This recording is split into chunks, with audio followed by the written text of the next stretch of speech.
Well, good Saturday morning, everyone. It's October 24th, and it's Saturday morning. And so welcome to another Saturday edition of our daily devotion.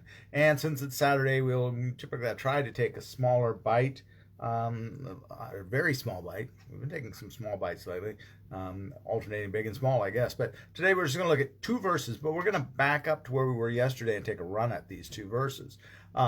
Because part of what we said yesterday really needs to be mentioned today for this to make sense. So today we're going to be in, of course, the 9th chapter of Luke's Gospel, verses 21 and 22. So just two short verses today. So with that, let's take a listen, and we'll get started here. Luke chapter 9, verses 21 to 22.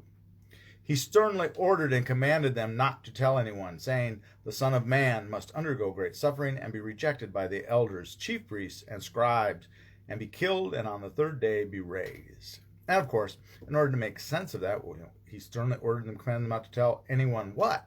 Well, let's look at 18 to 20 real quickly, and at the end of 18, or in verse 20, it will tell us what it is. Once when Jesus was praying alone with only the disciples near him, he asked them, "Who do the crowd say that I am?" They answered, "John the Baptist, but others Elijah, and still others that one of the ancient prophets has risen." He said to them, "But who do you say that I am?" And Peter answered, "The Messiah of God." Peter answered, "The Messiah of God." And that's when Jesus sternly orders them and commands them not to tell anyone, and then predicts his suffering, his persecution, his crucifixion, and his resurrection. So, and I believe this is the first time that this is foretold in Luke's Gospel, I believe. I didn't look that up, but I'm pretty certain it is. So here we have this strange thing. Why is Jesus, and this is not the first time, I believe this is the third time Jesus told people not to tell something about him. But what's the big deal? Why not tell people that he is the Messiah? Well, I think the main consensus of what's going on here and why Jesus might not feel that you need to not share that as openly, perhaps, is because of the expectations that people had for the Messiah. The Messiah, remember we talked about the Christ. He is the Son of God, the Son of Man. Jesus calls himself the Son of Man, which is another inference for the Messiah. People were waiting for the Messiah, right? But remember, who were back in Matthew's Gospel, not in Luke's. Luke has the angels, and of course the shepherds are the ones that are told about the Messiah.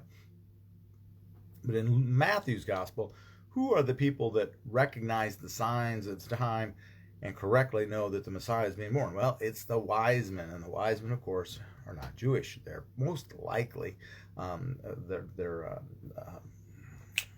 can't say the name, but they are of a different religion. They're Babylonians. So they are coming from a far land, but they're not Jewish. They're a group of people that in exile the Jews lived with them, and so they had learned some of the Jewish names, but they're the ones that recognize it. Okay, and I've got a brain lock here for a minute. Give me a minute to try to remember Zoroastrians. I knew it started with a Z. They're Zoroastrian priests. Okay, most likely, not 100% certain, but most likely. So people are waiting for this conquering king, this Messiah that's a conquering king. They're not looking for this suffering servant. They're not looking for this guy that's going to come and going to be crucified and persecuted. Even though you've got various things in the Old Testament that certainly point to that, they missed all that. They didn't correctly interpret that, because we want, human beings focus a lot, and I've talked about this before. We focus a lot on when we talk about justice. We generally talk about punitive and retaliatory, revenge, as they say. So they weren't looking for a king of grace, a king that came, and so they weren't going to recognize Jesus. And the other thing is, they were looking for, again, a king. They're looking for someone that's grandiose, who's going to come from the upper crust. He's not going to come from the peasant class. He's not going to be a laborer. He's not going to be a carpenter or stone worker. Most likely he's a stone worker, but that it's not going to be somebody of that strata in society. This is not expected. And I'm reminded of this. If you've seen the movie Indiana Jones and the Search for the Holy Grail, in that, of course, there is a scene where they are looking for the Holy Grail, the chalice of Christ, and they're in the cave. And I don't want to completely blow the movie for anyone that hasn't seen it, but it is a stark reminder. There is a bit of a message in that movie, in this scene anyway. And they're in this room filled with these chalices, and grandiose, and one more beautiful than the next. And I believe it's a Nazi gentleman that's trying to find the true chalice of Christ, and they pick the most beautiful and stone encrusted one of all, the most royal looking chalice. And of course it's not the right chalice, and it has some serious consequences to pick the wrong chalice. And Indiana Jones goes and he selects a chalice, and he selects one that is a wooden chalice and is rough. I mean, it's wooden. It's like similar to, much rougher than the one that I got when I was in Israel. But this would be more indicative of the chalice that Christ would have had.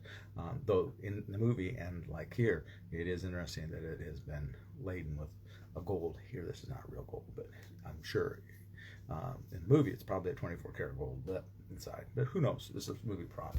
But at any rate, it's a message. We have the unexpected roughness of though this is a beautiful chalice, but in the movie it's a rough chalice, and we have that unexpected exterior hiding that pure gold and interior.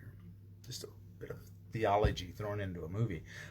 So Jesus is not what they're expecting. So he is warning them, don't go around and tell them I'm Messiah yet. That's not quite yet. There's more to learn. There's more to come. But Jesus is unexpected. He's not what they were looking for. And there are days when I reflect on that, and I wonder, when we're sitting here spending so much time discerning and trying to figure out, we know Jesus is coming again. That's an absolute. What it's going to be like, though. Are we missing all of the things that should be? We look back and we think, oh, how could they miss that? They did. Even the most brilliant minds of their age, it seems, missed that. What are we missing?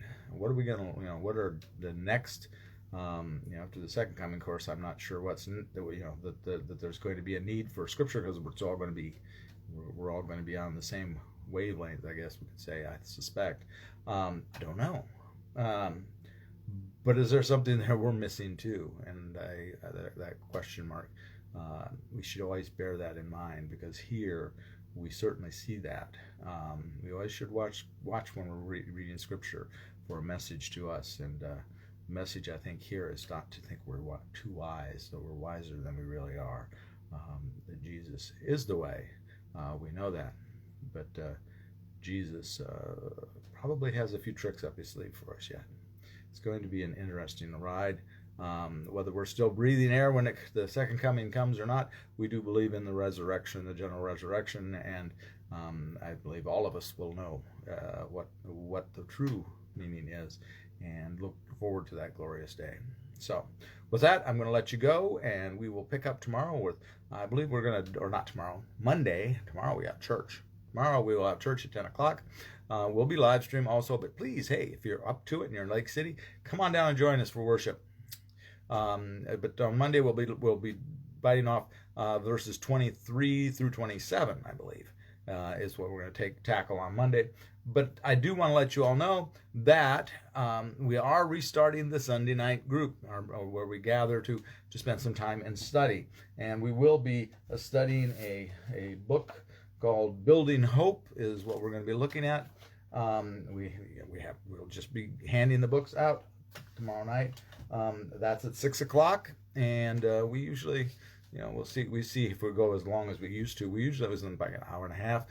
We have a fellowship meal together, and I believe that I won't name names yet, but I know that the ladies are working on that. We're going to prepare that in-house rather than normally we would take turns preparing it. But that is a good time of fellowship and study as well. And it's at 6 o'clock. We meet in the fellowship hall. So with that, I hope you have a very blessed Saturday, and we look forward to seeing you either here online in the morning or in person tomorrow. All right. Have a very blessed day, and as always, be a blessing to someone today. See you all later. Bye-bye.